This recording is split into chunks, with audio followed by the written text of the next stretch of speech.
ये आपके सामने दिख रहा है, ये एक ममेलियन लंग्स है। आपको मालूम है कि 2 साल तक हम लोग कोरोना कौन से बॉडी के पार्ट में हुआ था? लंग्स में हुआ। हम अपने लंग्स देख सकते क्या? नहीं देख सकते।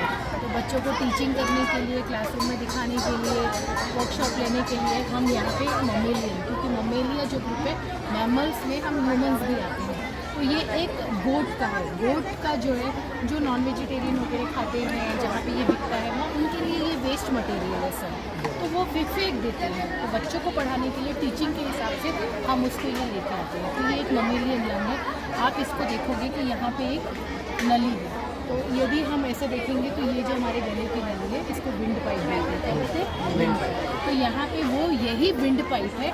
इसको साइंटिफिक लैंग्वेज में हम लोग ट्रकिया बोलते हैं। और इसमें फोल्ड्स क्यों बने हैं? ये कार्टिलेज है, क्योंकि देखो हम गर्दन उठे तो ये जो है विंड पाइप का मूवमेंट, तो यहाँ से हम एयर लेते हैं। जब ये wind pipe trachea 2 main primary part में डिवाइड होता है। इसके अंदर में आप देखोगे एक यहाँ जा रहा है और एक यहाँ जा रहा है, उसे हम ब्रोंकी कहते हैं, ब्रोंकी। और ब्रोंकी जब और सेकेंडरी उसका डिवीजन होता है तो वो ब्रोंकुलाई होता है।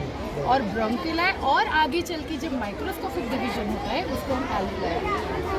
तो इस प्रकार ये ट्रकिया, अब ये ट्रकिया कहाँ से शुरू होता है? लैरिंग से, जो स्पीच को करता है, फेरिंग से, जो वोकल कॉर्ड को कंट्रोल करता है। तो nostrils, larynx, pharynx, trachea, then bronchi, bronchioles और उसके बाद में एल्वियोलाई तक होता है। अब सीखने वाली बात क्या है कि जब हम आप इसको देखेंगे तो इसके ऐसा एक्चुअली ऐसा सिचुएशन है। एक साइड इसके 3 पार्ट। तो हमारा जो राइट लंग है उसमें 3 लोब्स होते हैं, अपर लोब, मिडिल लोब और लोअर लोब। और लेफ्ट वाला जो है उसमें 2 लोब्स होते हैं। कोई बता सकता है क्यों होते हैं 2 लोब्स? सीधे पढ़ते हैं 2 लोब्स होते हैं क्योंकि इसके बीच में एक बहुत ही important circulatory organ heart situated होता है। यहाँ पे इसके पास में यहाँ हार्ट होता है, जो हार्ट वहाँ पे रखा हुआ है। तो जहाँ 2 लोब है वहाँ हार्ट होता है, जहाँ 3 लोब है वो राइट हैंड पे होता है। कई लोग को ऐसा लगता है कि 3 लोब वाला बड़ा रहेगा, लेकिन ऐसा नहीं होता है, क्योंकि जहाँ 3 लोब है उसके नीचे ठीक डायफ्राम के नीचे लिवर सिचुएटेड है। तो लिवर के कारण हमारा वो ऊपर हो जाता है। तो लोब्स भी हमको पता करना है। तो इसके ये हमारा रेस्पिरेटरी ऑर्गन है। अब रेस्पिरेटरी ऑर्गन में हम ले क्या रहे हैं? हम तो एयर ही ले रहे हैं। हम बोलते ऐसा है कि we are inhaling oxygen and exhaling carbon dioxide, लेकिन ऑक्सीजन है या नहीं कौन पता करेगा? ये जब हार्ट में जाएगा, जब हीमोग्लोबिन से मिलेगा तो हीमोग्लोबिन ऑक्सीहीमोग्लोबिन करेगा, और जब हम खाना खाएंगे तो उसके साथ कार्बन निकलेगा, कार्बन डाइऑक्साइड। तो ले तो एयर ही रहे हैं और छोड़ भी एयर ही रहे हैं, लेकिन ये डिफ्रेंशिएट कौन करता है? हार्ट। ठीक है।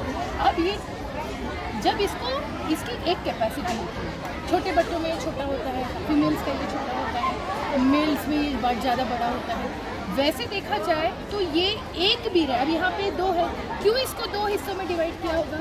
और ये रहता कहाँ है? ये तो रिब्स, हमारे जो रिब्स हैं, जो रिब्स है उसके अंदर, छाती के पिंजरे के अंदर सिचुएटेड है, सुरक्षित है, नीचे डायफ्राम होता है। यदि इसका देखो ये एक लंग इसका खराब भी होता है तो भी इसके दूसरे लंग से ये काम कर सकता है, क्योंकि जो अंदर का खाना और जानवर जो है वो इसी एक हिस्से भी हो सकता है। अब इसको फुलाओ तो इसकी कैपेसिटी होती है, एयर कैपेसिटी होती है, और ये एयर कैपेसिटी 4 लीटर से लेकर 6 लीटर तक एयर कैपेसिटी होती है।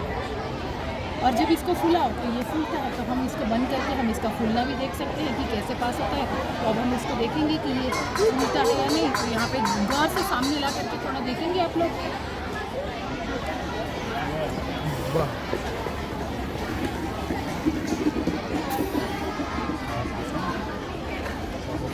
ये हम जो सांस जब लेते हैं, जोर से सांस लो, तो इसका मतलब हमारे लंग्स फूल गए। जब हम इसको छोड़ते हैं तो ये बाहर आता है। तो इसकी कैपेसिटी भी डिपेंड करती है। अब हम लोग हमेशा अक्सर टीचर जब पढ़ाते समय ये बात बोलते हैं कि स्मोक नहीं करना चाहिए, तम्बाकू गुटखा नहीं खाना चाहिए, इससे कैंसर होता है। इसका कारण क्या है कि ये जो हमारा फेफड़े हैं, लंग्स है, ये एक छन्नी की तरह होती है। हमारे किचन में छन्नी होती है, उससे हम चाय छानते हैं। 6-8 महीने बाद, 1 साल के बाद छन्नी खराब हो जाती है, मम्मी उसे ठोक ठोक के चाय निकालती है, खराब हो जाने पे बदल सकती है। लेकिन हमारे सिस्टम में तो ऐसा कोई सिस्टम नहीं है कि हम उसको निकालें, साफ किए। तो जो स्मोकिंग से, गुटखे तम्बाकू से जो कार्बन के कण निकलते हैं वो कण इसकी जो एल्वुलाई है, इसमें जो छिद्र है जो सांस लेने के लिए मदद करते हैं, उसमें जाके ये अटक जाते हैं। फिर धीरे धीरे करके वो स्पेस ऑक्यूपाई कर लेते हैं। फिर हम कैसे सांस लेते हैं? ऐसे सांस लेते हैं, मुँह खोल के, एस्थमेटिक टाइप के, और धीरे धीरे वो कण जो होते हैं कार्बन के, वो छिद्रों में भर के उसका कलर धीरे धीरे ब्लैकन होते जाता है और उतना स्पेस ऑक्सीजन लेने का कम हो जाता है। मैंने प्रेस से हूँ, आप बताइए। रिकॉर्ड कर लेते हैं। अच्छा, वो साथ ही साथ दोनों काम हो नहीं जाएंगे। तो वो रिकॉर्ड हो रहा है, 2 मिनट रुक जाइए, रिकॉर्ड अच्छा, ठीक है। तो अब जब इस प्रकार हम देखते हैं तो बच्चों को इसीलिए कार्बन को, तो ये छन्नी के जैसे, इसको चाहिए प्योर ऑक्सीजन, हवा चाहिए। तो इसीलिए तुम देखो जब कोरोना यहाँ पे डेवलप हो रहा था, हम लोग को सबसे पहले कोई भी बैक्टीरिया वायरस अटैक करता है ना, तो वो सांसों के थ्रू करता है। सबसे पहले वो नॉस्ट्रिल से करता है, ट्रकिया में आता है, लंग्स में जाता है, क्योंकि रेस्पिरेटरी ऑर्गन सबसे इम्पोर्टेंट ऑर्गन है। ये यदि काम करता है तो इससे ही सारा प्योर ऑक्सीजन, प्योर ब्लड कहाँ जाता है, ये पूरे बॉडी में जाता है और हमारा शरीर कैसा रहता है, स्वस्थ रहता है। तो ये सोचना चाहिए कि ये हमारा एक ऑर्गन है और हमको इसको क्या करना है, बहुत अच्छे से करना है। समझ में आया सबको? कोई क्वेश्चन है सबको? बंद करो।